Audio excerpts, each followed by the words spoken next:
नमस्कार और स्वागत है आप सभी का। मैं हूं मजहर चौधरी और आप देख रहे हैं न्यूज प्लस इंडिया 24। ये सिर्फ एक न्यूज चैनल नहीं, ये जनता की जुबान, सच का आईना और सिस्टम से सवाल पूछने वाला आपका साथी।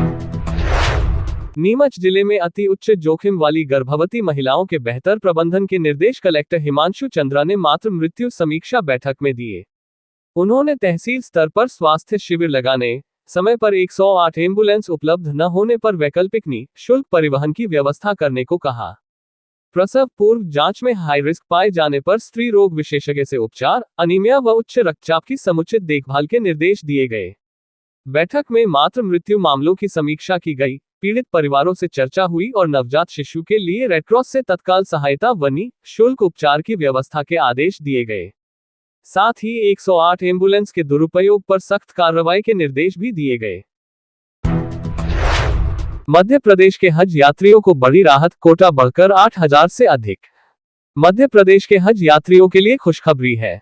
सेंट्रल हज कमेटी से अतिरिक्त सीटें मिलने के बाद राज्य का हज कोटा बढ़कर लगभग 8,000 से 8,343 तक पहुंच गया है। बढ़े हुए कोटे के तहत प्रतीक्षा सूची से भी यात्रियों का चयन किया गया है, जिससे पहले वेटिंग में रहे कई लोगों को हज यात्रा का अवसर मिलेगा। यह अपडेट हज 2025 से जुड़ा है, जिसमें कुल भारतीय कोटा भी बढ़ा है और यात्रियों को भुगतान 2 किश्तों में करना होगा। कुल मिलाकर यह फैसला मध्य प्रदेश के हज यात्रियों के लिए बड़ी राहत और सौगात माना जा रहा है। नीमच स्थित केंद्रीय प्रशिक्षण महाविद्यालय, केंद्रीय रिजर्व पुलिस बल में 167 नवनियुक्त सिपाही, तकनीकी एमएमवी एवं पेटर का दीक्षांत परेड सह शपथ ग्रहण समारोह उत्साहपूर्वक संपन्न हुआ। मुख्य अतिथि ने परेड की सलामी ली। 44 सप्ताह के कठोर प्रशिक्षण में जवानों को शारीरिक, हथियार, युद्ध कौशल, कानून, आपदा प्रबंधन व जंगल सर्वाइवल का प्रशिक्षण दिया गया। उत्कृष्ट प्रशिक्षुओं को ट्रॉफी व प्रमाण पत्र प्रदान किए गए। कार्यक्रम में अधिकारियों, परिजनों व गणमान्य नागरिकों की उपस्थिति रही। एमपीबीएसई ने सत्र 2026 की 10वीं-12वीं बोर्ड परीक्षाओं का टाइम टेबल बदला। 12वीं की परीक्षाएं अब 10 फरवरी से शुरू होंगी।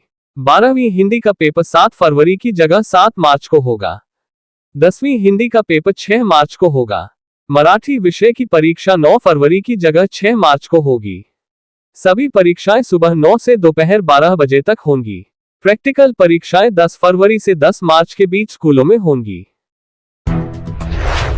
संक्षेप में खबर, अमेरिका ने ईरान में बढ़ती हिंसा के चलते हाई अलर्ट जारी किया है और अपने नागरिकों को तुरंत ईरान छोड़ने की सलाह दी है। हालात बिगड़ने पर सड़कों, सार्वजनिक परिवहन, मोबाइल, लैंडलाइन व इंटरनेट सेवाएं बंद कर दी गई हैं। ईरान आने जाने वाली उड़ानें रद्द हैं, वैकल्पिक रूप से आर्मेनिया या तुर्की के रास्ते निकलने को कहा गया है। नीमच से सांवरिया जी के लिए 4 फरवरी सुबह 10 बजे रवाना होगा श्रद्धालुओं का जत्था। समाजसेवी अरुल अशोक अरोरा के नेतृत्व में फिर निकलेगी भव्य पैदल यात्रा। नीमच, धार्मिक आस्था, सेवा और सामाजिक समर्पण की मिसाल एक बार फिर नीमच में देखने को मिलेगी। उभरते हुए समाजसेवी अरुल अशोक अरोरा के नेतृत्व में नीमच से भगवान सांवरिया सेठ के दर्शन हेतु श्रद्धालुओं का जत्था 4 फरवरी 2026 को सुबह 10 बजे पैदल यात्रा पर रवाना होगा। ये पैदल यात्रा गुरुद्वारा चौराहा, सीआरपीएफ रोड, नीमच, मध्य प्रदेश से प्रारंभ होगी। उल्लेखनीय है कि अरुल अशोक अरोरा इससे पूर्व भी नीमच से सांवरिया जी तक पैदल यात्रा का सफल आयोजन कर चुके हैं, जिसमें बड़ी संख्या में श्रद्धालुओं ने सहभागिता की थी। इस यात्रा की खास बात ये रहती है कि रास्ते भर श्रद्धालुओं के लिए जगह जगह फलाहारी, चाय, पान और भोजन की भरपूर व्यवस्था की जाती है। इसके अलावा मेडिकल सुविधा साथ में चलती है, जिससे यात्रियों को किसी प्रकार की असुविधा न हो।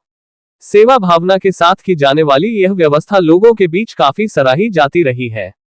समाजसेवी अरुल अशोक अरोरा ने बताया कि यह यात्रा केवल दर्शन तक सीमित नहीं, बल्कि सेवा, अनुशासन और आपसी भाईचारे का संदेश भी देती है। उन्होंने कहा कि समाज में सकारात्मक वातावरण और युवा वर्ग को सेवा कार्यों से जोड़ना ही इस पहल का उद्देश्य है। नीमच क्षेत्र में सामाजिक और धार्मिक कार्यों में लगातार सक्रिय अरुल अशोक अरोरा आज एक उभरते हुए समाजसेवी के रूप में अपनी अलग पहचान बना चुके हैं।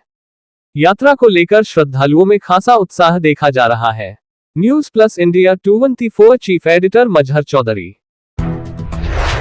नीमच शहर के वार्ड क्रमांक 20 में लगभग 14 लाख रुपए की लागत से बनी नई डामर सड़क की गुणवत्ता पर सवाल खड़े हो गए हैं।